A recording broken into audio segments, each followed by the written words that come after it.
7 years ago, Captain Zoe Morgan's Apache helicopter vanished without a trace during a classified mission over hostile territory. Her body was never recovered, her aircraft never found, and she was officially declared killed in action. But when a catastrophic avalanche trapped dozens of climbers in Razor Ridge Canyon, an unmarked Apache Guardian appeared over the rescue zone, flying with impossible precision through weather that had grounded every other aircraft. The pilot's voice that crackled through the radio belonged to a woman who was supposed to be dead. Before we jump back in, tell us where you're tuning in from, and if this story touches you, make sure you're subscribed because tomorrow I've saved something extra special for you. The Colorado mountain wind carried the scent of pine and diesel fuel across Fort Granite Peak as Tech Sergeant Ryan Palmer adjusted his dress uniform one final time. 7 years. 7 years since he'd watched Captain Zoe Viper Morgan climb into the cockpit of that AH-64E Apache Guardian, her call sign barely visible on the fuselage in the pre-dawn darkness. 7 years since she'd vanished without a trace during what command called a routine reconnaissance mission over the Afghanistan-Pakistan border. The memorial ceremony was supposed to bring closure. Ryan stared at the golden nameplate on the memorial wall. Captain Zoe Morgan, call sign Viper, lost during reconnaissance mission, presumed killed in action. The words blurred as he remembered her final conversation with him in the maintenance hangar. "If anything happens to me, Ryan," she'd said, pressing a sealed envelope into his calloused hands, "don't open this unless the impossible happens. And if the base ever goes completely dark during an emergency, remember Protocol Echo." He'd asked what Protocol Echo meant. She only smiled and said, "You'll know when you need to know." Now, surrounded by nearly 200 personnel in dress uniforms, Ryan clutched that same envelope in his jacket pocket. The paper had yellowed with age, the seal still intact. He'd carried it everywhere for 7 years, never understanding why. Colonel Lisa Harper stepped to the podium, her voice carrying across the silent assembly. "Today we honor those who gave their lives in service to our nation. Captain Morgan represents the finest of our pilots, young, brilliant, and dedicated to missions that pushed the boundaries of what was possible." Behind Harper, the flag hung at half-mast against the crystal-clear Colorado sky. The ceremony proceeded with military precision, the chaplain's prayer, the playing of taps, the reading of names. When they reached Zoe's name, Ryan felt his throat tighten. She'd been 29, one of the most skilled Apache pilots ever to serve at Fort Granite Peak. Her ability to navigate impossible terrain and execute precision strikes in adverse conditions had earned her legendary status among the flight crews. In the air traffic control tower, Airman First Class Jake Sullivan monitored the base's systems with practiced efficiency. His morning shift typically involved routine aircraft tracking and weather updates for the training flights scheduled later that day. Nothing prepared him for what appeared on his screen at exactly 800 hours. A red alert flashed across his monitor. Hangar Bravo 7 motion detected. Door systems activating. He blinked, certain he'd misread the display. Hangar Bravo 7 had been sealed since Zoe's disappearance. Military protocols, welded locks, and a commander's direct order had kept it closed. Nobody was authorized to open it. He tapped his keyboard, pulling up the aircraft status grid. The information that appeared made his blood run cold. Apache Guardian, tail number Thunder 42, call sign Viper, engine ignition detected? "That's impossible," Sullivan whispered, his hands trembling as he reached for the phone. Below him, the sealed hangar groaned open like a mechanical beast awakening from a long sleep. The ceremony crowd heard it first, a low, rhythmic thumping that didn't belong to the solemn proceedings. Heads turned toward the eastern flight line where a shape emerged from the shadows. The AH-64E Apache Guardian rolled forward on its landing gear, its matte green surface catching the morning sunlight. Ryan's heart stopped. The aircraft bore the same configuration he remembered from 7 years ago, down to the specific weapon loadout and the small dent on the nose cone from a training accident in 2016. As it passed beneath the taxiway lights, the tail number reflected clearly. Thunder 42. The helicopter's canopy remained closed, its occupant invisible behind the tinted glass. The rotor system began its startup sequence with the distinctive whine Ryan had heard thousands of times during pre-flight checks. But this wasn't a scheduled flight. This wasn't even a possible flight. The aircraft had been declared destroyed, its pilot declared dead, its mission parameters classified beyond his clearance level. "Shut it down," Colonel Harper barked into her radio, abandoning the podium as security vehicles raced across the tarmac. "I want that aircraft stopped immediately." In the tower, Sullivan's supervisor grabbed the microphone. "Unidentified aircraft, shut down immediately. You are not cleared for movement. Respond now or prepare to be intercepted." Silence. The Apache reached the primary taxiway threshold and paused. For one heartbeat, everything froze. The rotor system reached full operational speed, creating the distinctive whomp, whomp, whomp that every soldier recognized. Then the aircraft lifted with familiar grace, rising into the morning sky with the smooth precision that had made its pilot famous. Ryan watched the helicopter disappear into the distance, his mind racing. The envelope in his pocket seemed to burn against his chest. Protocol Echo. Whatever that meant, he had a sinking feeling he was about to find out. As emergency sirens wailed across the base, one thought echoed through his mind. Zoe was the only pilot who could fly like that. The distinctive sound of the Apache's rotors faded into the Colorado morning, leaving behind a base full of confused personnel and impossible questions. Dr. Amanda Pierce, the base psychologist who had counseled Ryan through his survivor's guilt after Zoe's disappearance, approached him cautiously. She'd watched him blame himself for 7 years, convinced he could have prevented whatever happened during that final mission. "Ryan," she said gently, "you look like you've seen a ghost." He turned to her, his weathered face pale in the emergency lighting that had automatically activated when the hangar opened. "Maybe I have," he replied. "That was her flying style, Amanda. I've worked on helicopters for 15 years, maintained aircraft for dozens of pilots, but nobody flies like Zoe Morgan. That startup sequence, that liftoff pattern, it's like watching a recording from 7 years ago." The memorial ceremony had dissolved into chaos as officers shouted conflicting orders and security teams mobilized. But Ryan wasn't listening to the radio chatter or watching the vehicles. His eyes remained fixed on the sky where Thunder 4-2 had disappeared, carrying with it answers to questions he'd been afraid to ask for 7 years. The control tower erupted into confusion as Jake Sullivan's fingers flew across his keyboard, trying to establish contact with the mysterious aircraft. Every attempt met with static. His supervisor, Major Trevor Hayes, leaned over his shoulder, his face illuminated by the pulsing red alerts covering every screen. "Status report," Hayes demanded, his voice cutting through the noise of overlapping radio chatter. "Aircraft designation Thunder 4-2 is airborne and climbing to 8,000 feet, Sullivan reported, his voice steady despite the impossibility of what he was saying.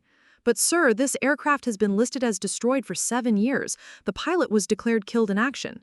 Hayes grabbed the secure phone, dialing directly to Colonel Harper's mobile unit. "Ma'am, we have a problem. The aircraft is broadcasting an encrypted identification signal, one that matches Captain Morgan's classified protocols from her final mission."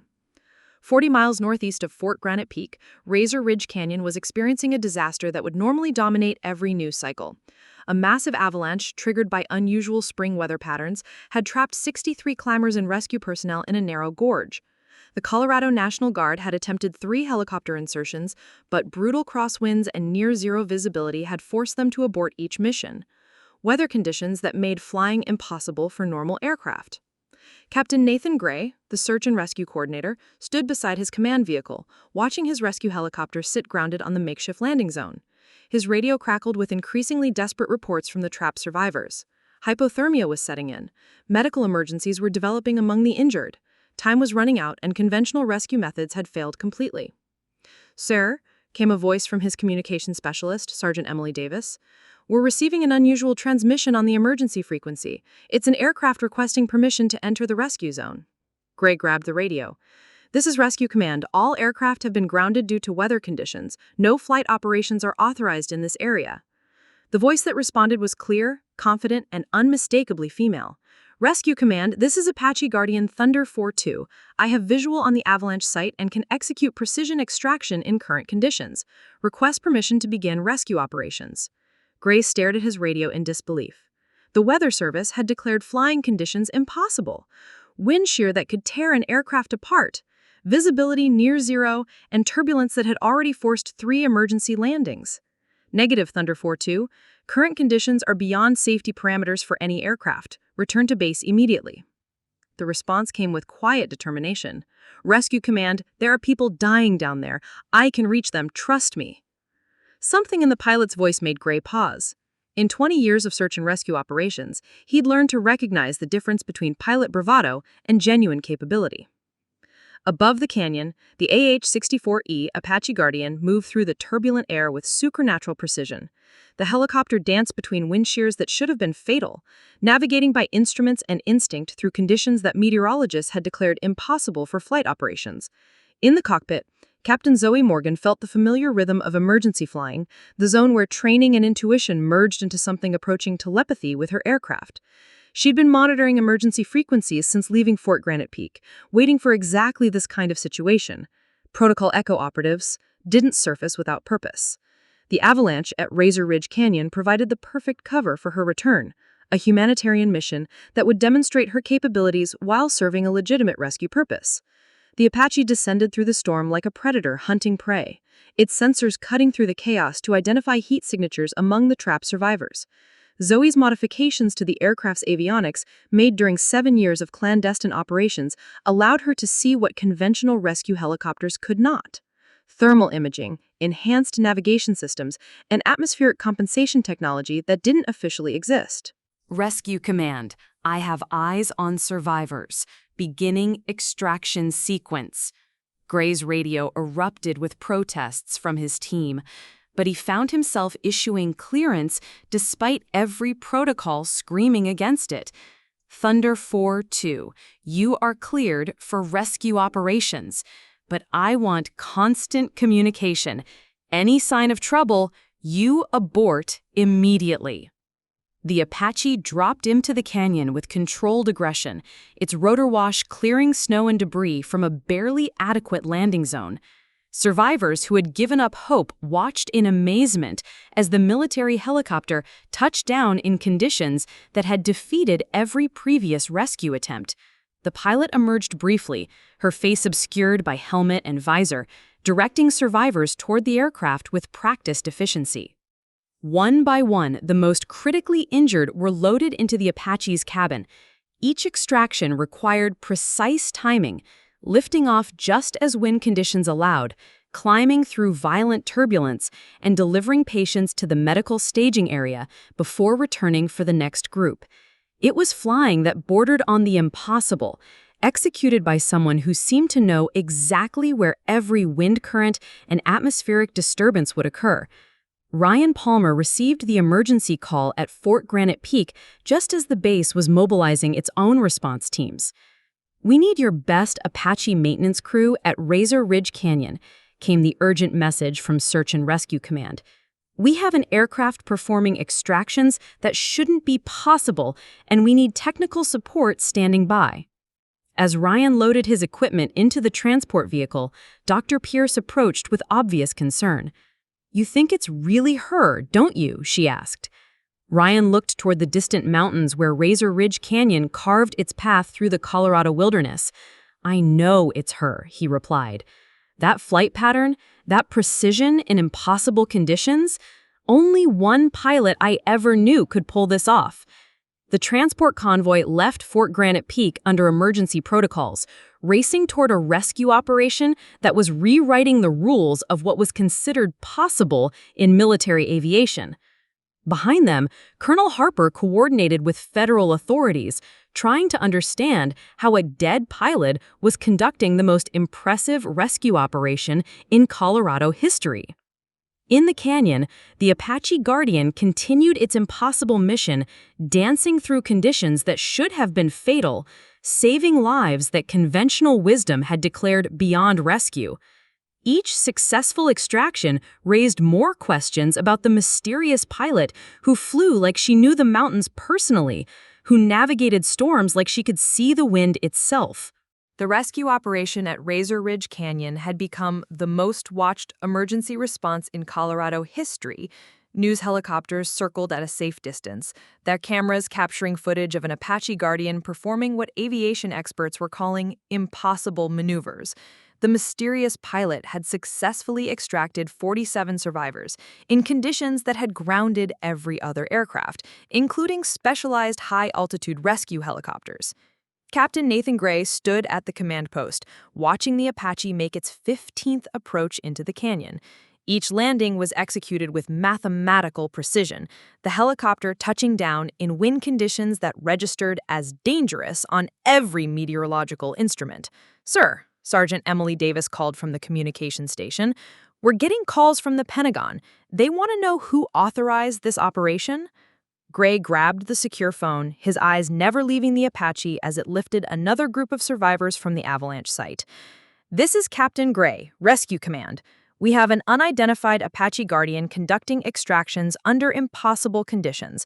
The pilot claims military authorization, but we can't verify through normal channels." The voice on the other end was sharp with urgency. "Captain, we need the pilot's identification immediately. This aircraft was supposed to have been destroyed 7 years ago." Ryan Palmer's convoy arrived at the rescue staging area just as the Apache was making another approach. Through his binoculars, he watched the helicopter's movement patterns with growing certainty. The way it compensated for wind shear, the precise timing of its rotor adjustments, the almost supernatural ability to read air currents, these weren't techniques that could be taught in flight school. They were instincts developed through years of flying in the world's most dangerous conditions. Dr. Pierce stepped beside him, her breath visible in the mountain air. "That's definitely not standard rescue protocol," she observed. "Look at how she's using the terrain to create windbreaks, how she's timing the approaches to minimize exposure to crosswinds. That's combat flying adapted for rescue operations." Ryan lowered his binoculars, his weathered face set with determination. "It's more than that, Amanda. That's Zoe's signature style. She used to practice those exact maneuvers during night training flights when she couldn't sleep." The Apache touched down at the medical staging area, its rotor wash clearing snow and debris as medical personnel rushed forward to receive the rescued climbers. For the first time in 7 years, Ryan Palmer was about to see the pilot who had haunted his memories. The canopy began to open with a soft hydraulic hiss, and a figure emerged that made his breath catch in his throat. The woman who climbed down from the Apache wore a flight suit that was weathered and modified with equipment he didn't recognize. Her hair, which was once dark brown, now showed streaks of silver. Her face was leaner than he remembered, marked by lines that spoke of stress and solitude. But her movements, the way she conducted her post-flight check, the precise efficiency of her actions, everything confirmed what her heart had already known. She approached the medical team with the confidence of someone accustomed to command, coordinating the transfer of survivors while maintaining operational awareness of her surroundings. When she turned toward the maintenance area where Ryan stood, their eyes met across the staging area. Time seemed to freeze as 7 years of grief, guilt, and unanswered questions compressed into a single moment of recognition. "Hello, Ryan," she said, her voice carrying clearly across the distance despite the noise of rescue operations.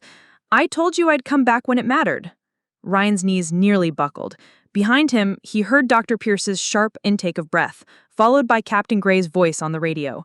"Command, this is Rescue Actual. I need immediate identification verification on the pilot of Thunder 4-2. We have a situation here." Zoe walked toward them with the same ground-eating stride he remembered from their daily maintenance briefings.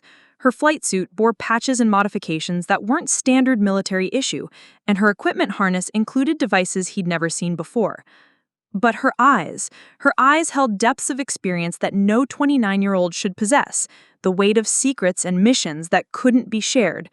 "Captain Zoe Morgan," she said, addressing Captain Gray with crisp military bearing, "serial number 7749 Alpha Charlie, call sign Viper. I'm here under Protocol Echo authorization, responding to emergency rescue operations." Gray stared at her with a mixture of confusion and awe. "Ma'am, our records show you were killed in action 7 years ago. How is this possible?" "The reports of my death were greatly exaggerated," Zoe replied with a slight smile that didn't reach her eyes. "I've been on extended assignment, operating under deep cover protocols. The avalanche situation required immediate response with capabilities that conventional rescue assets don't possess." She gestured toward her Apache, where ground crew members were examining the aircraft's unusual modifications with professional curiosity. Ryan found his voice, though it came out rougher than he intended. "Zoe, we held a memorial service. We grieved for you. I've been carrying guilt for 7 years, thinking I could have prevented whatever happened on that final mission." Her expression softened slightly as she looked at him. "You couldn't have prevented anything, Ryan. That mission went exactly as planned. My disappearance was necessary to maintain operational security for Protocol Echo." Dr. Pierce stepped forward, her clinical training warring with her emotional response to seeing someone she'd helped declare dead. "Captain Morgan, we need to discuss the psychological implications of what you've endured. 7 years of deep cover operation without support structure is unprecedented." Zoe's response was measured, professional. "I had support, doctor.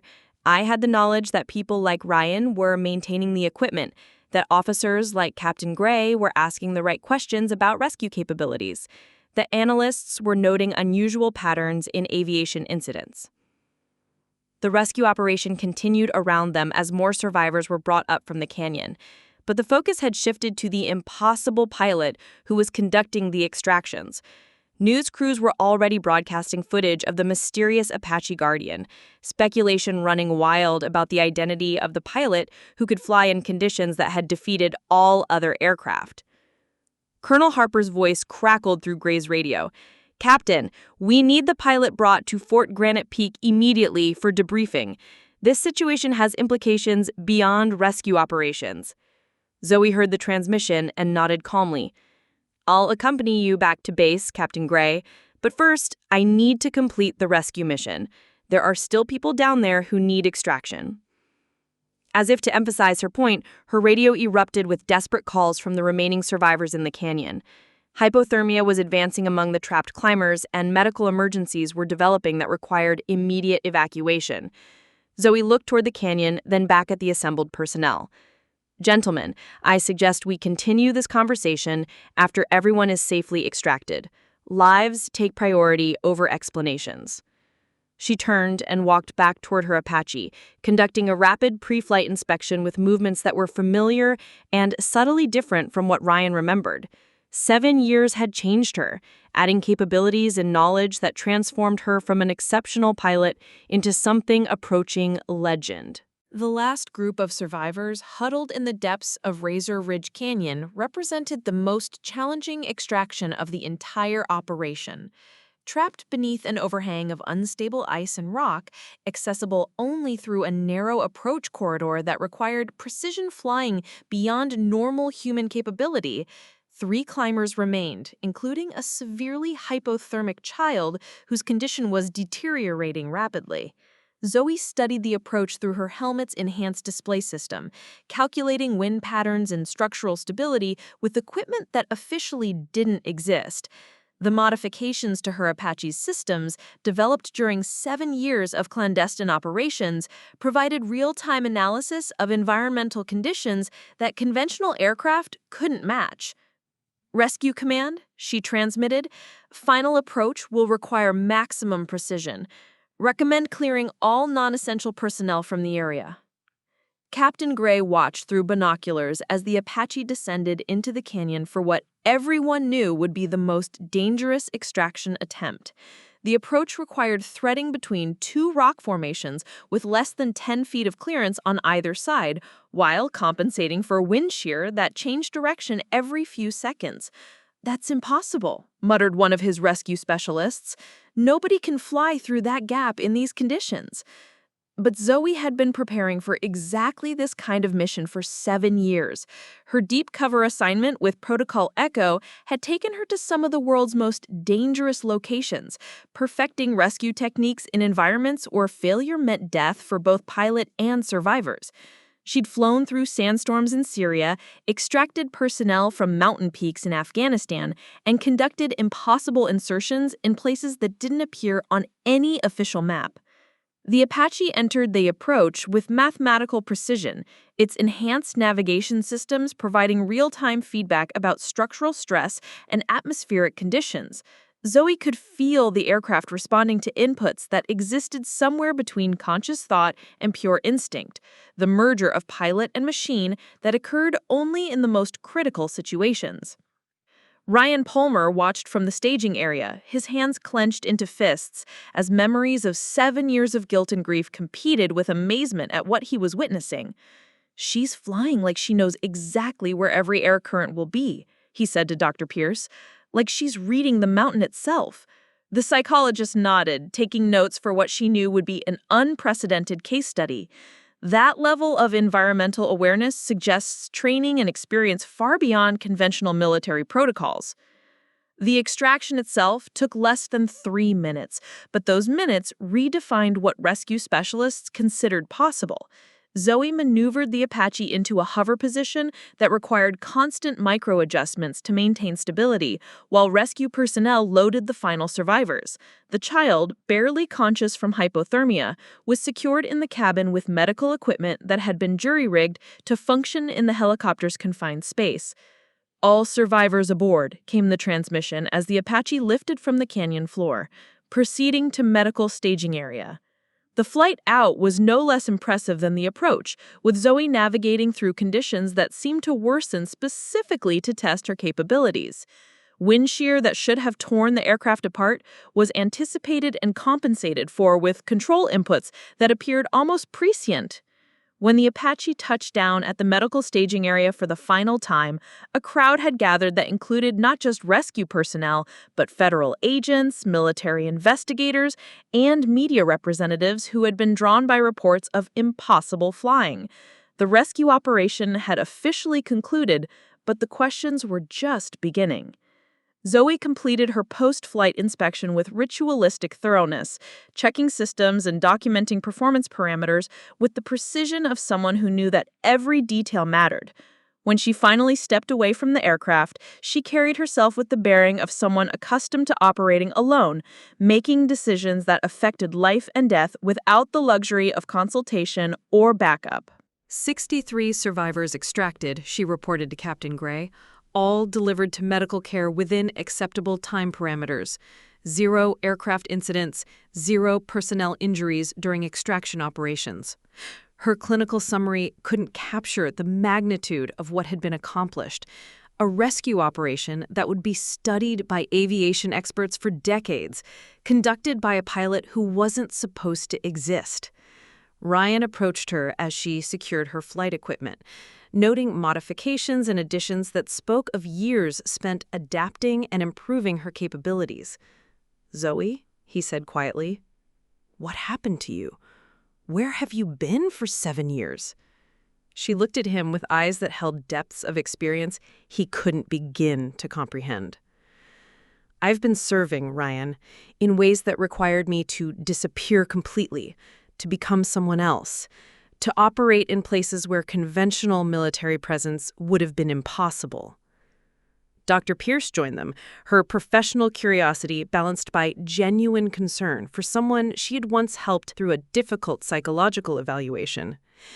"Captain Morgan, the psychological profile suggests you've been operating in complete isolation for an extended period. How did you maintain operational effectiveness without support structure?" Zoe's response was measured, professional. Protocol Echo operatives develop self-sufficiency techniques that enable extended autonomous operations. Psychological resilience is as important as tactical capability. Colonel Harper's voice crackled through Captain Gray's radio with unmistakable authority. "All personnel are to return to Fort Granite Peak immediately. This operation has attracted federal attention, and we need comprehensive debriefing of all participants." Gray acknowledged the order, then turned to Zoe with obvious reluctance. "Captain Morgan, I'm instructed to escort you back to base for official questioning." Zoe nodded as if she'd been expecting this development. "Understood, Captain, but I want to make something clear. The rescue operation at Razor Ridge Canyon was not a coincidence. Protocol Echo assets are positioned to respond to exactly this kind of emergency. My appearance here serves multiple purposes." She gestured toward her Apache, where investigators were already photographing the unusual modifications. "This aircraft represents capabilities that don't officially exist, developed over 7 years of operations that can't be publicly acknowledged." Ryan felt a chill that had nothing to do with the mountain air. "You're saying this was planned? That you knew about the avalanche?" Zoe's expression remained carefully neutral. I'm saying that Protocol Echo operatives monitor emergency frequencies and respond when conventional assets prove insufficient. The avalanche provided an opportunity to demonstrate capabilities while serving a legitimate humanitarian purpose. As the convoy prepared to return to Fort Granite Peak, Zoe conducted one final inspection of her aircraft. The Apache Guardian that had performed impossibly during the rescue operation would soon be subjected to intense scrutiny by investigators who would struggle to understand modifications that represented 7 years of clandestine development. But for now, it sat quietly in the mountain air, its mission complete and its secrets intact. The rescued survivors were being transported to hospitals throughout Colorado, their lives saved by a pilot who wasn't supposed to exist, flying an aircraft that shouldn't have been possible. News reports were already spreading across the country, telling the story of a mysterious military helicopter that had conducted the most impressive rescue operation in Colorado history. But Ryan Palmer knew that the real story was just beginning. As he loaded his equipment for the return journey to Fort Granite Peak, he couldn't shake the feeling that Zoe's return was connected to something much larger than a rescue operation. The envelope in his pocket, carried for 7 years, seemed to pulse with secrets that were finally ready to be revealed. The makeshift command post in Hangar Delta at Fort Granite Peak hummed with tension as a dozen conflicting agencies tried to establish jurisdiction over the most unusual debriefing in military history. Emergency lighting cast harsh shadows across the faces of the officers gathered around the metal table where Zoe sat, her flight suit still damp with perspiration from the rescue operations. The air smelled of jet fuel, coffee, and the particular stress that came with classified situations spiraling beyond anyone's control. Colonel Lisa Harper placed a digital recorder on the table, its red light blinking steadily in the artificial silence. For the record, this debriefing is classified at the highest levels. Captain Morgan, you've been listed as killed in action for 7 years. The military conducted a memorial service. Your next of kin was notified of your death. Yet here you are, conducting rescue operations with aircraft modifications that don't appear in any official documentation. Zoe's expression remained carefully neutral, her hands folded precisely on the table in front of her. Colonel, I understand the confusion. My death was reported because Protocol Echo operations require complete separation from conventional military structure.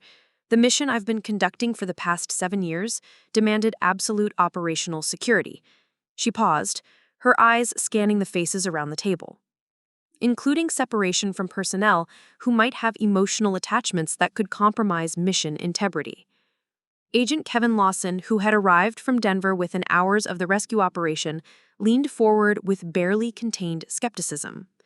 Captain, the FBI has been investigating unusual patterns in military aircraft incidents for the past 3 years.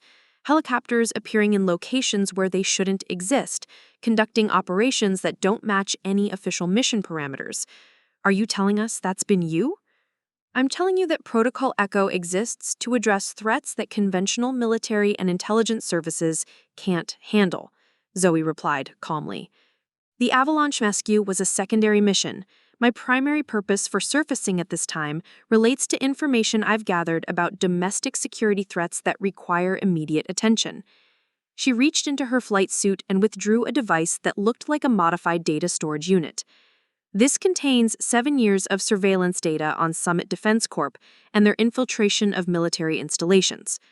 The room fell silent except for the hum of emergency generators.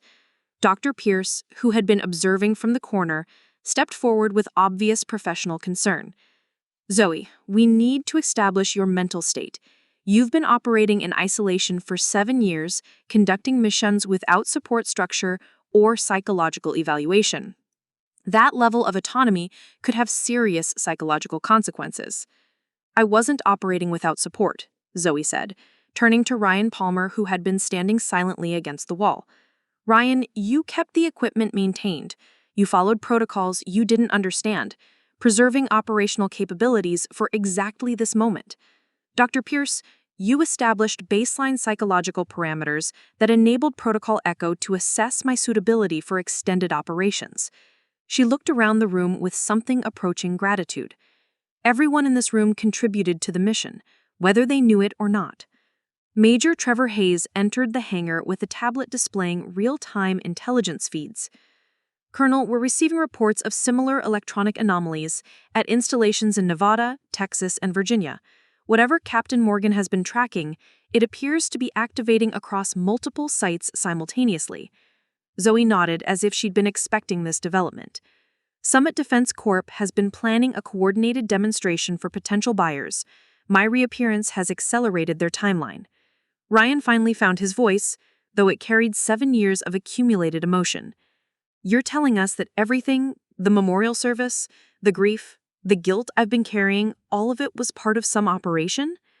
Zoe's composure cracked slightly as she looked at him. Ryan, the hardest part of Protocol Echo isn't the isolation or the danger. It's knowing that people you care about are suffering because of choices you've made for the greater good. Colonel Harper studied the data device Zoe had placed on the table. Assuming this intelligence is accurate, what kind of threats are we dealing with? Zoe's expression hardened with resolve. Summit Defense Corp has been using their legitimate defense contracts as cover for selling classified military capabilities to foreign buyers. They've placed personnel inside key installations across the country, mapping vulnerabilities and testing electronic warfare capabilities. Agent Lawson connected his laptop to the data device, his fingers moving rapidly across the keyboard as files appeared on his screen. "Jesus Christ," he muttered. "This is a complete organizational chart. Personnel files, financial records, communication intercepts, meeting locations. How did you gather this level of intelligence while operating alone?" "Protocol Echo operatives aren't completely alone," Zoe explained. "We develop networks of contacts who don't know they're part of an investigation. Maintenance crews who report unusual equipment failures, security personnel who notice patterns in visitor logs, intelligence analysts who flag suspicious communication intercepts. The key is remaining invisible while everything around you tells the story." Jake Sullivan's voice crackled through the hangar's communication system with urgent alarm.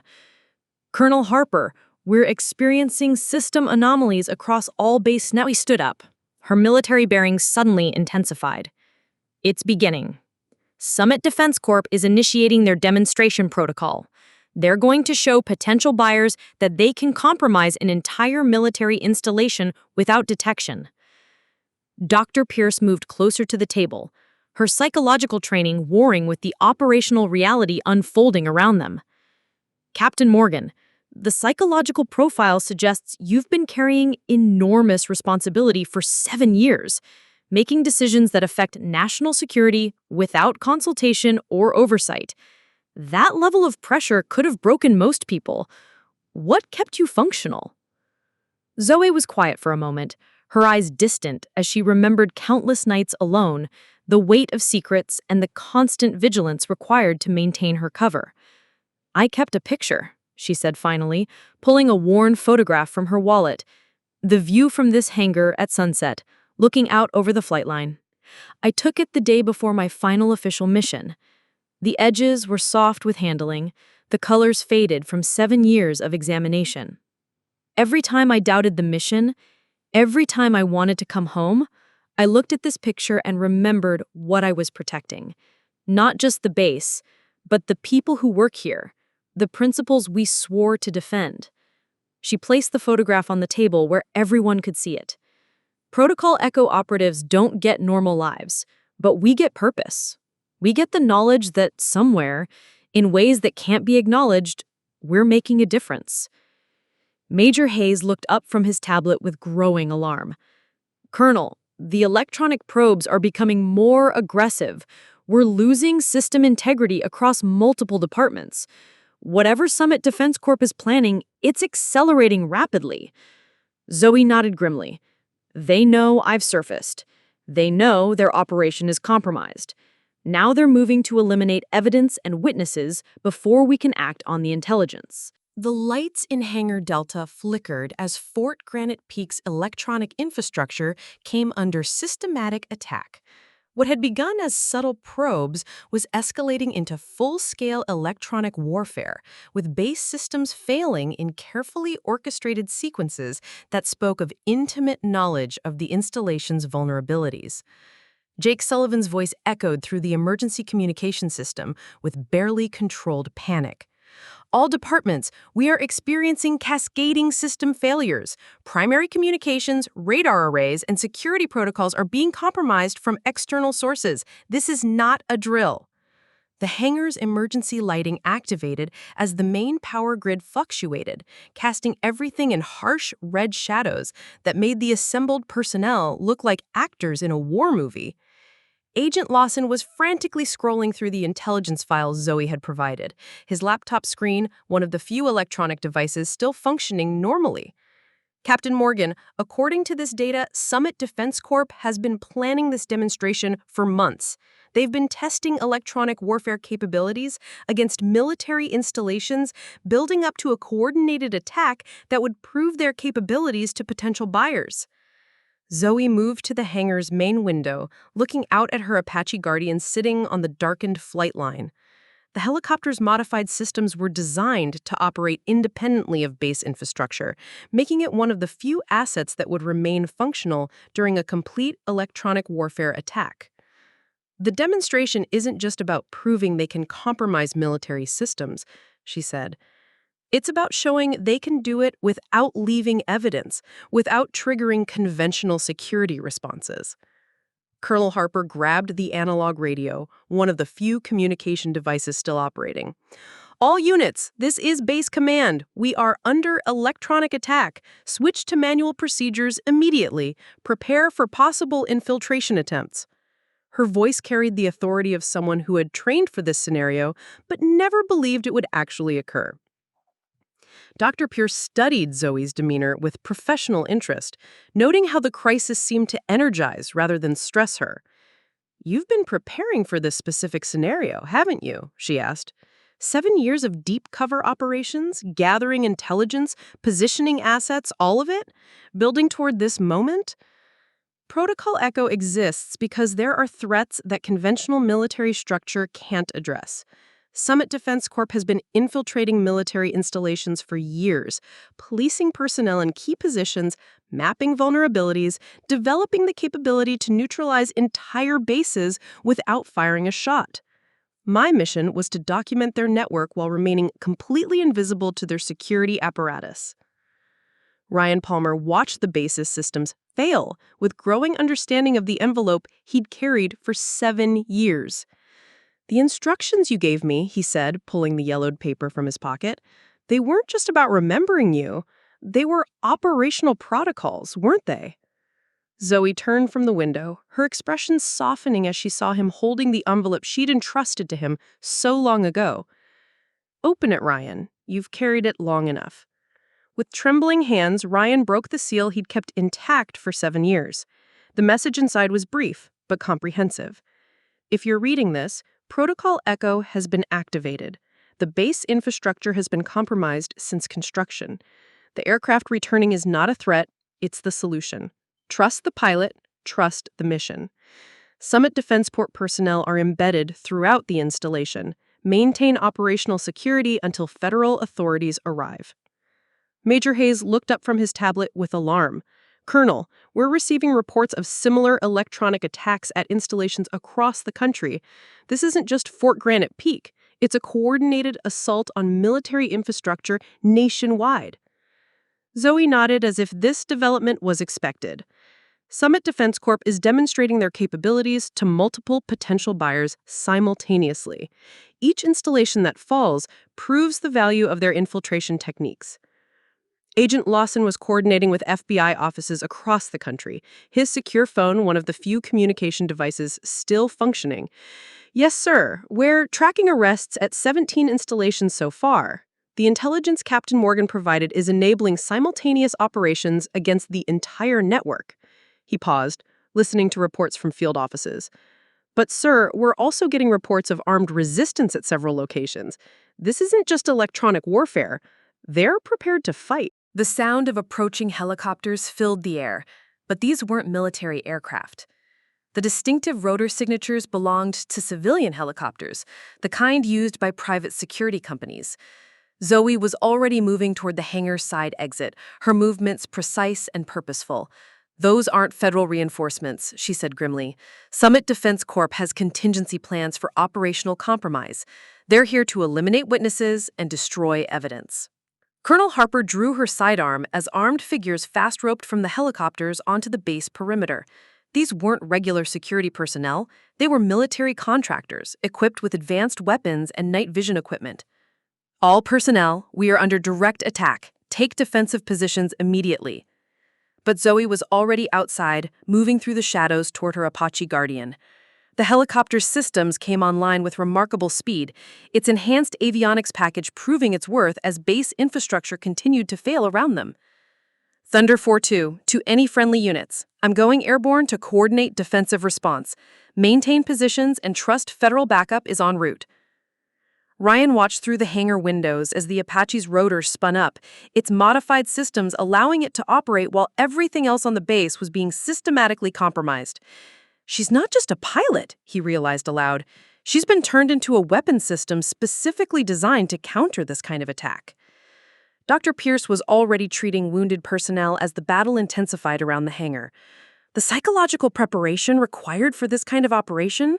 7 years of isolation, constant vigilance, preparing for a battle that might never come. It's unprecedented in military psychology. The Apache lifted from the flight line with the same supernatural precision Zoe had demonstrated during the rescue operation. But now her enhanced systems were being used for combat rather than humanitarian purposes. Her aircraft's electronic warfare capabilities, developed during 7 years of clandestine operations, began jamming the attackers' communications and navigation systems. "Their helicopters are losing coordination," Agent Lawson observed, watching through the hangar's reinforced windows as the attacking aircraft began to waver in formation. "She's disrupting their entire command structure." But the ground assault continued with military precision, the contractors adapting to electronic interference with analog equipment and hand signals. The battle for Fort Granite Peak had begun, a confrontation that would determine whether 7 years of sacrifice and deception would end in triumph or tragedy. Above the chaos, Zoe Morgan flew her impossible helicopter through hostile fire, protecting the base she had never really left, fighting enemies she had spent 7 years learning to defeat. The hangar erupted into chaos as the mercenaries advanced through smoke and debris from their explosive entry charges. Agent Lawson coordinated the defensive response, while Colonel Harper organized her personnel into defensive positions behind aircraft maintenance equipment and supply containers. The attackers moved with professional military precision, their advanced equipment and night vision capabilities giving them significant advantages in the darkened facility. "How many hostiles?" Harper shouted over the sound of automatic weapons fire echoing through the metal structure. "At least 24," Major Hayes replied, his service weapon trained on the main entrance where muzzle flashes strode in the emergency lighting. Professional contractors, not regular security, they're equipped for extended combat operations. Dr. Pierce found herself crouched behind a workbench with Sergeant Davis, both women trying to maintain communication with the outside world while staying low enough to avoid the crossfire. "I've got federal reinforcements en route," Davis reported, her voice steady despite the circumstances. "ETA 15 minutes. But 15 minutes felt like an eternity as the mercenaries pressed their coordinated assault. Above the battle, Zoe's Apache Guardian danced through tracer fire with the same impossible precision she'd demonstrated during the rescue operation. Her enhanced avionics systems, modified during 7 years of clandestine operations, provided real-time tactical analysis of the ground situation. She could see heat signatures through the hangar walls, track individual attackers, and coordinate defensive responses with surgical accuracy. "Thunder 4-2 to ground units," her voice crackled through the emergency radios. "I have eyes on 12 hostiles approaching from the eastern perimeter. Recommend defensive positions at grid references I'm transmitting now." The tactical information flowing from her aircraft transformed the chaotic battle into something approaching organized resistance. The mercenaries had expected to face conventional military opposition, base security, standard defensive protocols, perhaps some resistance from administrative personnel. They hadn't anticipated an Apache Guardian equipped with electronic warfare capabilities that could disrupt their communications, jam their navigation systems, and provide real-time intelligence to the defenders. Ryan Palmer had taken position near the maintenance equipment, using his intimate knowledge of the hangar's layout to move between defensive positions while keeping other personnel supplied with ammunition and medical supplies. His years of working on military aircraft gave him tactical awareness that surprised even himself. "She's not just providing air support," he called to Dr. Pierce during a lull in the fighting. "She's conducting electronic warfare against their entire operation." The lead mercenary, a scarred man in advanced tactical gear, was coordinating his team's assault when his communication system dissolved into static. His GPS navigation failed, his night vision equipment began malfunctioning, and his coordination with the supporting helicopters was severed. The Apache above them was systematically dismantling their technological advantages. "Target the helicopter," he shouted to his heavy weapons specialist, but their surface-to-air systems were being jammed by countermeasures that shouldn't have existed on a standard military aircraft. Zoe's modifications to her helicopter's defensive systems were the result of 7 years spent anticipating exactly this kind of confrontation. Agent Lawson was coordinating with FBI tactical teams across the country, his secure communication equipment somehow maintaining functionality despite the electronic warfare surrounding them. "Simultaneous assaults at 14 installations," he reported to Colonel Harper between engagements. "But the intelligence Captain Morgan provided is enabling coordinated responses. We're winning this fight nationwide." The battle intensified as the mercenaries realized their mission parameters had changed. If they couldn't eliminate the witnesses and destroy the evidence, they would at least ensure that Summit Defense Corps' leadership had time to escape prosecution. Their assault became more desperate, more violent, as professional contractors faced the possibility of capture and interrogation. Zoe's Apache swept low over the hangar complex. Its Hellfire missiles locked onto the mercenaries' command vehicle parked outside the perimeter. But she held fire, knowing that her mission was to preserve evidence and protect personnel, not to escalate the conflict beyond what was necessary for defensive purposes. Instead, she used her aircraft's electronic warfare capabilities to disable the vehicle's communications and prevent coordination with other Summit Defense Corp assets. "This is Agent Martinez," came a voice over Lawson's radio, identifying the FBI tactical commander approaching from the south. "We have visual on the installation, multiple hostile aircraft, and what appears to be an ongoing firefight." Lawson responded immediately. "Federal agents and military personnel are engaged with private military contractors. We have an Apache Guardian providing air support. Do not engage the helicopter. It's friendly." The tide of battle began to turn as legitimate federal reinforcements arrived with overwhelming force. Marine helicopters appeared on the horizon, carrying tactical teams trained specifically for this kind of domestic terrorism response. The mercenaries found themselves caught between the defending base personnel and the newly arrived federal forces. Dr. Pierce had been treating wounded personnel throughout the engagement, her medical training proving as valuable as any weapon in maintaining the defenders' capability to resist. The psychological impact of prolonged combat on untrained personnel, she noted to Ryan during a brief respite, is normally devastating. But everyone's holding together because they understand what they're fighting for. The mercenary leader made a desperate calculation as he watched his escape routes being cut off by federal forces. He reached for a device on his tactical vest, a remote detonator connected to explosive charges that his team had placed throughout the installation during months of infiltration. If Summit Defense Corp couldn't escape prosecution, they would at least ensure that the evidence against them was destroyed. "Explosive charges detected throughout the facility," Zoe's voice announced over the emergency frequencies, her aircraft's enhanced sensors identifying the threat that conventional security sweeps had missed. "All personnel evacuate immediately. I'm going to attempt to disrupt the detonation sequence." But Ryan Palmer was already moving, his knowledge of the base's infrastructure guiding him toward the locations where explosives would cause maximum damage. "Negative Thunder 4-2. I know where they'd place the charges. I can disable them manually if you can provide cover fire." The Apache descended through increasing ground fire as Zoe provided suppressive fire support for Ryan's desperate mission to prevent the destruction of Fort Granite Peak. 7 years of preparation, 7 years of sacrifice, and 7 years of gathering evidence would be meaningless if Summit Defense Corp succeeded in their scorched earth protocol. The final phase of the battle was about to begin, with everything depending on the coordination between a mechanic who had carried secrets for 7 years and a pilot who had become something more than human during her time in the shadows. The fate of multiple military installations, dozens of federal prosecutions, and the exposure of a conspiracy that reached the highest levels of government hung in the balance as explosive charges ticked toward detonation throughout the darkened base. Ryan Palmer raced through the darkened corridors of Fort Granite Peak with the desperation of someone who understood that failure meant the destruction of everything he'd spent his career protecting. Behind him, the sound of helicopter rotors and gunfire created a symphony of controlled chaos as federal forces engaged the remaining mercenaries. Above, Zoe's Apache Guardian provided overwatch, its enhanced sensors guiding him toward explosive devices that had been hidden throughout the installation. "First charge located in the communications center," Ryan's voice crackled through his tactical radio as he worked frantically to disable a sophisticated explosive device.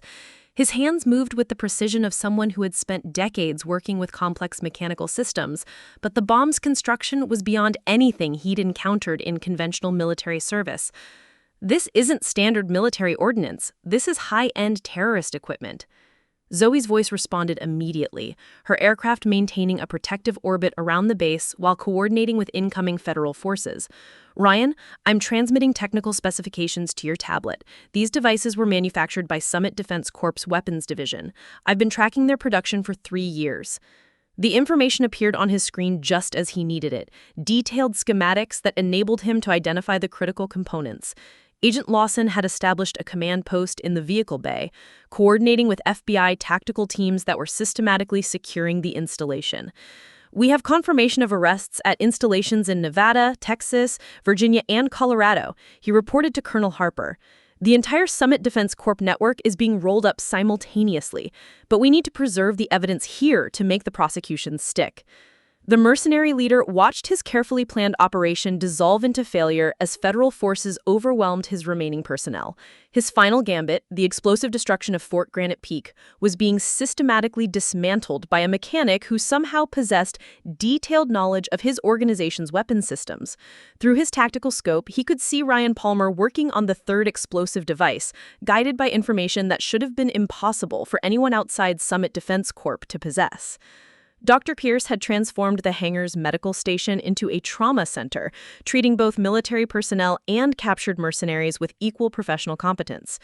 The psychological profile of the attacking force suggests they're not true believers in any ideology.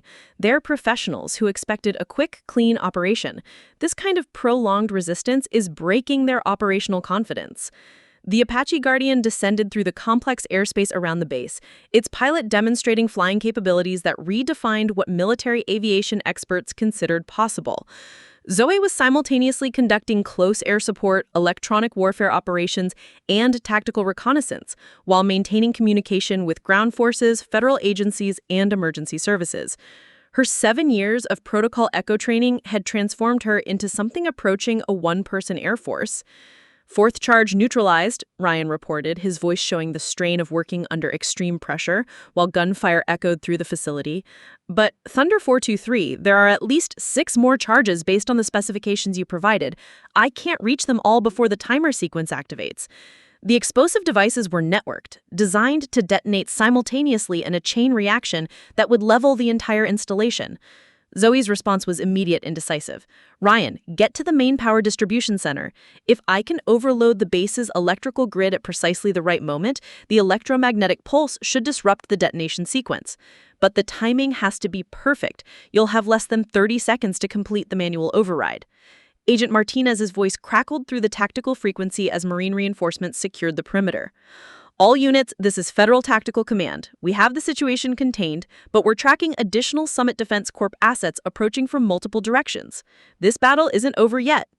The approaching aircraft appeared on radar as civilian helicopters, but their formation and approach patterns suggested military training and hostile intent. Ryan reached the power distribution center as Zoe's Apache engaged the incoming mercenary aircraft in aerial combat that pushed both pilot and machine beyond their operational limits.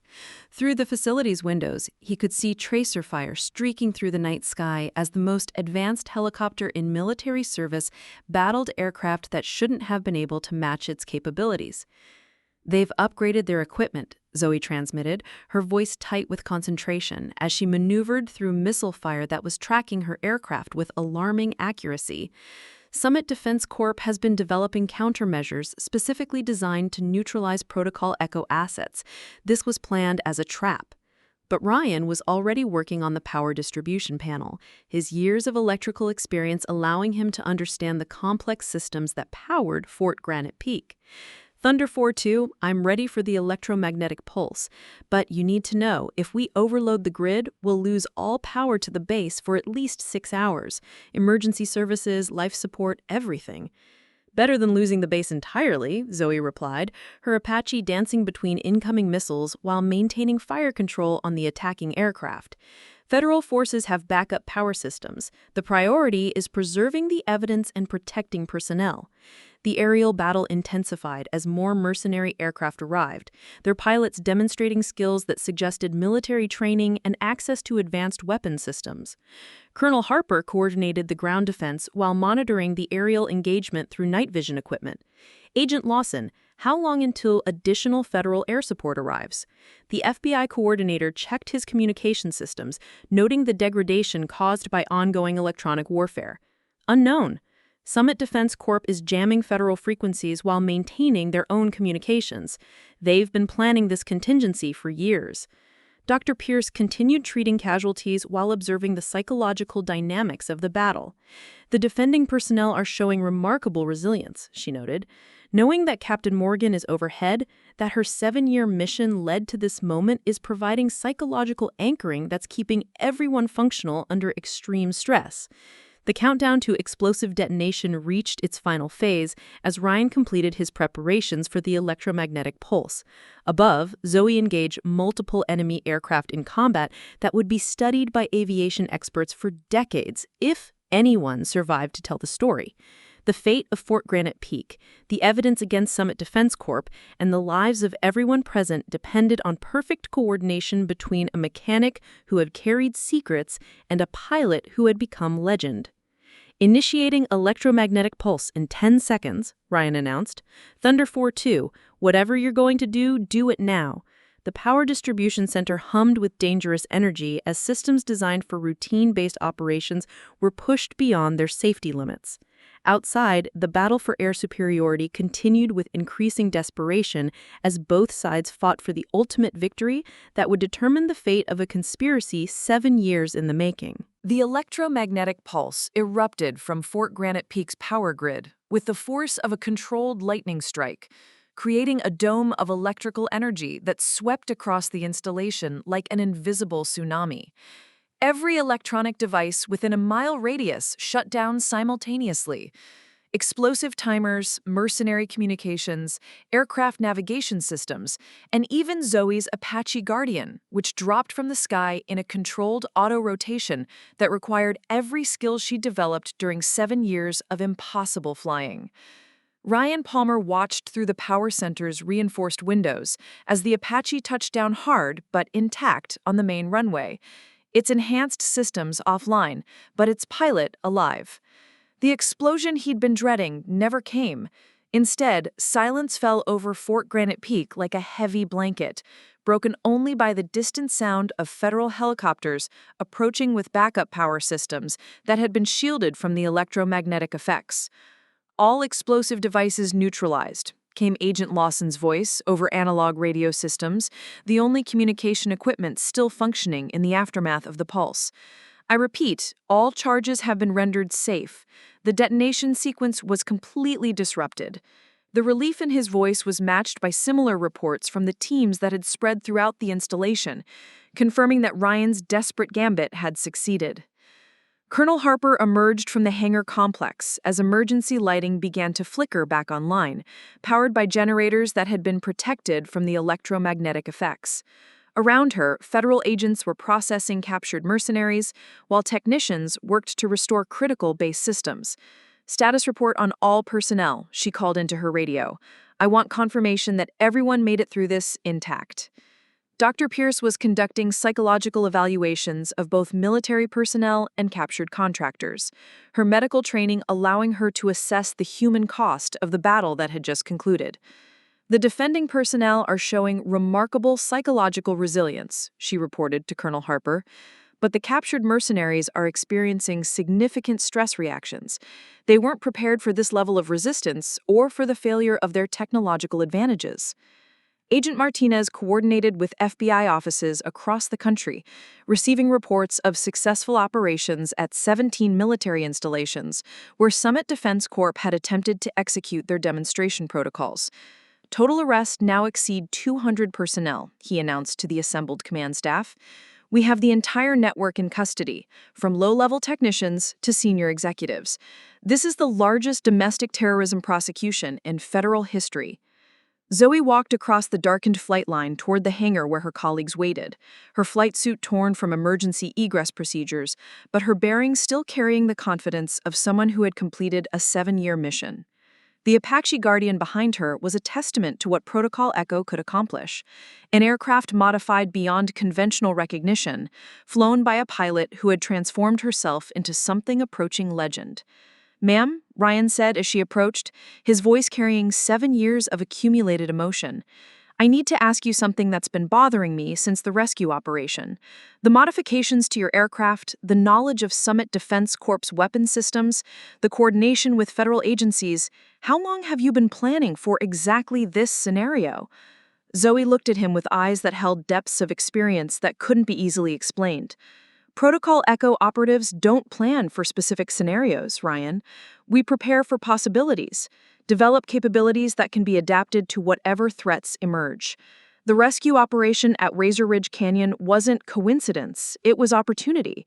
My reappearance at exactly the moment when Summit Defense Corp was ready to demonstrate their capabilities wasn't luck, it was timing." Major Hayes approached with a tablet displaying preliminary damage assessments and operational reports.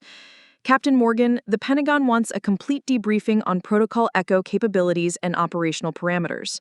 This program represents assets that could revolutionize how we address domestic security threats." Zoe's response was measured, professional. "Protocol Echo will cooperate fully with authorized oversight, but the program exists specifically because conventional military and intelligence structures have limitations that can be exploited by sophisticated adversaries."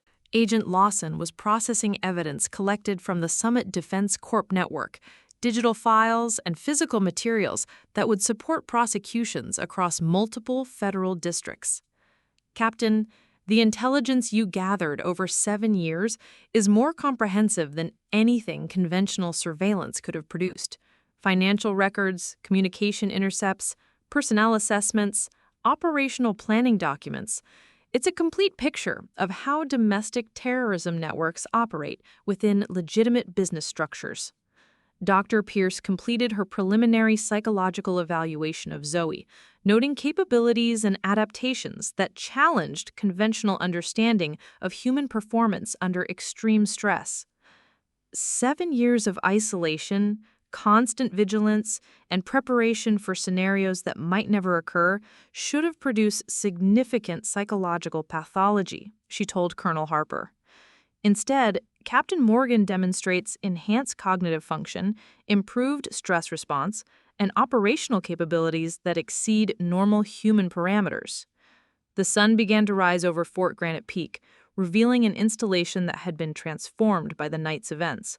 Emergency crews worked to restore full power and communications, while federal investigators documented evidence of the most sophisticated domestic terrorism plot in American history. The Apache Guardian sat on the flight line as a monument to what one person could accomplish when conventional approaches proved insufficient. Ryan Palmer stood beside the helicopter that had appeared over Razor Ridge Canyon like a ghost returning from the dead, understanding finally that some missions required sacrifices that could never be fully acknowledged. "Zoe," he said quietly, "what happens now? Do you disappear again? Do we pretend the last 7 years didn't happen?" Zoe looked toward the mountains where the rescue operation had begun, then back at the base where her official military career had ended so long ago. Protocol Echo operatives don't get normal endings, Ryan. We don't get retirement ceremonies or gold watches. We get the knowledge that somewhere, in ways that can't be publicly acknowledged, we made a difference. We paused, her expression softening slightly. But we also get to come home, eventually, when the mission is complete. Colonel Harper approached with official paperwork that would begin the process of restoring Zoe's military status and acknowledging her service record. "Captain Morgan, I'm recommending you for immediate promotion to Major with full recognition of your 7-year classified assignment. Your service record will reflect successful completion of the most significant domestic counterterrorism operation in military history." But even as the immediate crisis was resolved, new questions were emerging. The capabilities demonstrated by Protocol Echo, the threats posed by sophisticated domestic terrorism networks, and the psychological cost of extended deep cover operations would require comprehensive evaluation by agencies whose names didn't appear on any organizational chart.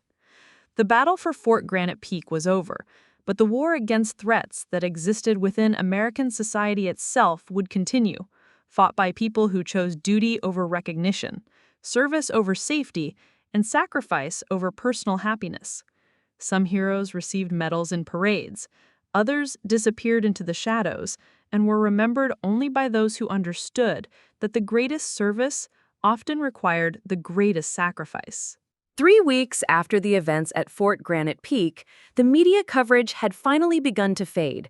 The official story spoke of a significant counterterrorism operation that had neutralized a domestic threat network. The details remained classified, the heroes unnamed, the true scope of the conspiracy hidden behind layers of national security protocols. The rescued climbers from Razor Ridge Canyon had become footnotes in a larger story that couldn't be fully told. Zoe stood in the same hangar where her Apache Guardian had been stored for 7 years, now filled with advanced equipment and personnel from agencies whose names didn't appear on any organizational chart.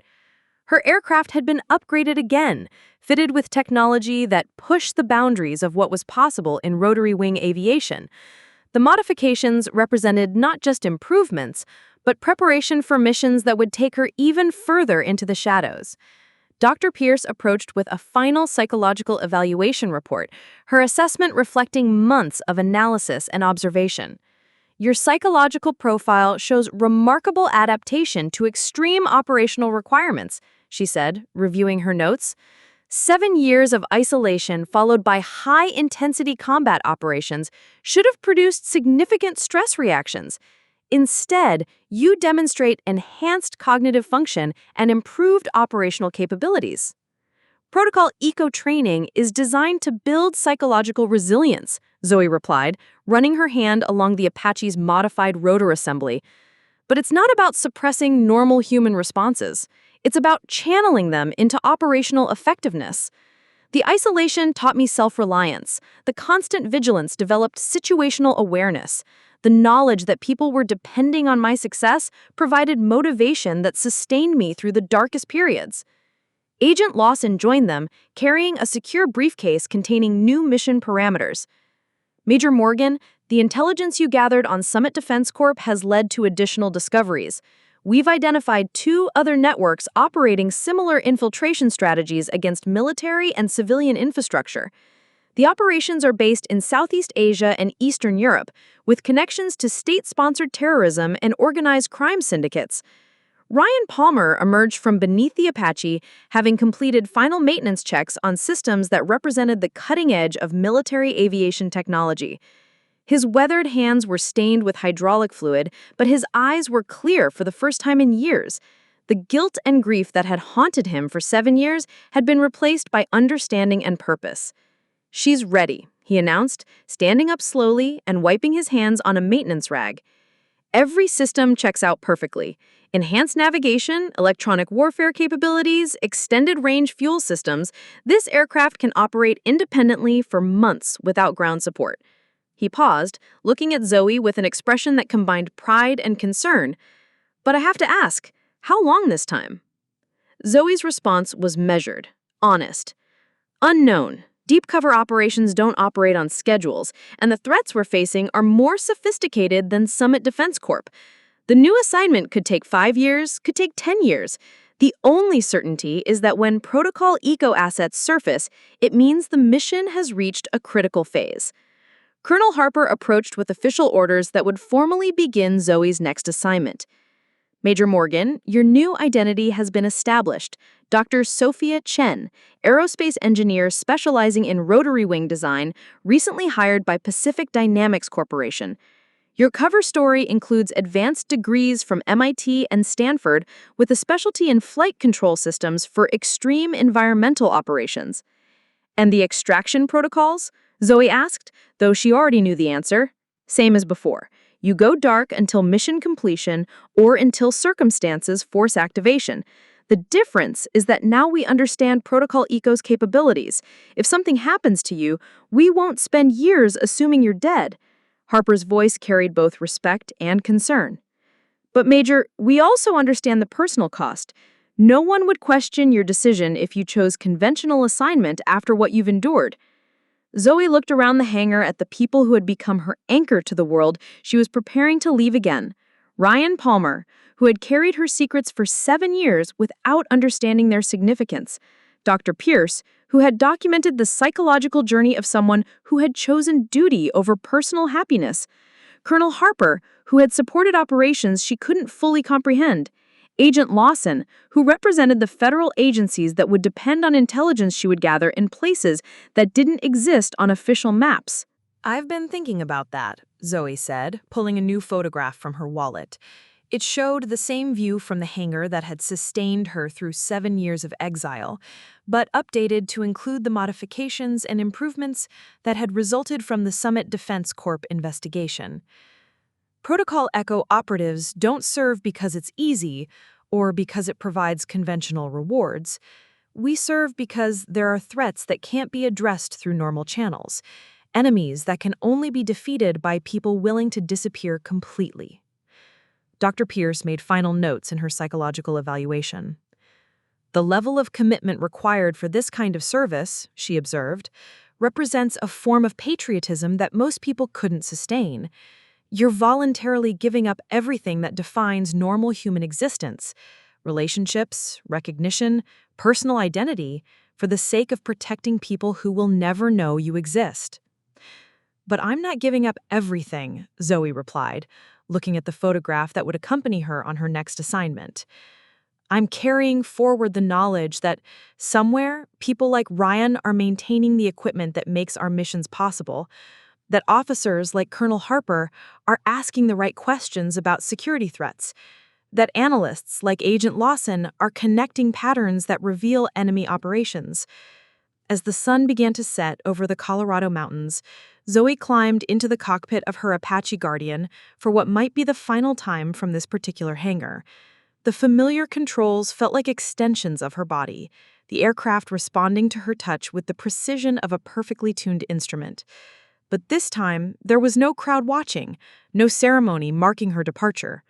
Thunder 4-2 requesting clearance for departure, she announced over the radio, using her call sign for what would be the last time under her current identity. Thunder 4-2, you are cleared for takeoff, came the response from the control tower. Safe travels, Major Morgan. The Apache lifted into the darkening sky as those left behind watched from the hangar. Ryan raised his hand in a final salute, understanding that he was witnessing something remarkable, the voluntary disappearance of someone who chose service over recognition, duty over personal happiness, sacrifice over safety. Dr. Pierce wiped away tears she hadn't expected to shed, while Agent Lawson coordinated with assets around the world who would help maintain Zoe's new cover identity. The helicopter climbed steadily, its navigation lights blinking against the stars. In the cockpit, Zoe looked down at Fort Granite Peak growing smaller below her, memorizing the scene one more time before turning her attention to the mission ahead. Somewhere in the darkness of international espionage and state-sponsored terrorism, enemy networks were conducting operations that threatened American interests and global security. They had no idea that a ghost was coming for them. As Fort Granite Peak faded into the distance behind her, Major Zoe Morgan disappeared once again into the shadows of classified operations and unacknowledged service. The memorial wall would be updated as promised, her status changed from killed in action to extended assignment, but for those who knew the truth, she remained what she had always been, a guardian who protected from the darkness, a warrior who fought battles that could never be publicly acknowledged, a ghost who chose to haunt the enemies of freedom rather than rest in peace. The Apache Guardian disappeared into the night sky, carrying its pilot toward another mission, another identity, another chapter in a story that would never be fully told. In the silence that followed, those left behind could only hope that someday, when the world was safer and the threats had been neutralized, their ghost would finally be allowed to come home. But until that day, Major Zoe Morgan would remain where duty called her, invisible, unacknowledged, and absolutely essential to the security of the nation she had sworn to protect. The legend of Protocol Echo lived on, not in stories people told, but in the silence of secrets kept and the shadows of missions accomplished. Some heroes wear uniforms and receive medals. Others disappear into darkness and are remembered only by those who understand that the greatest service often requires the greatest sacrifice. As the Colorado night settled over Fort Granite Peak, the stars seemed to shine a little brighter, as if bearing witness to the courage of those who serve in silence and the dedication of those who guard the guardians. The mission continued. The watch never ended, and somewhere in the vast darkness of the world, a ghost named Zoe was already beginning her next assignment in the eternal struggle between those who would threaten freedom and those who would die to protect it. Up next, you've got 2 more standout stories right on your screen. If this one hit the mark, you won't want to pass these up. Just click and check them out. And don't forget to subscribe and turn on the notification bell so you don't miss any upload from us.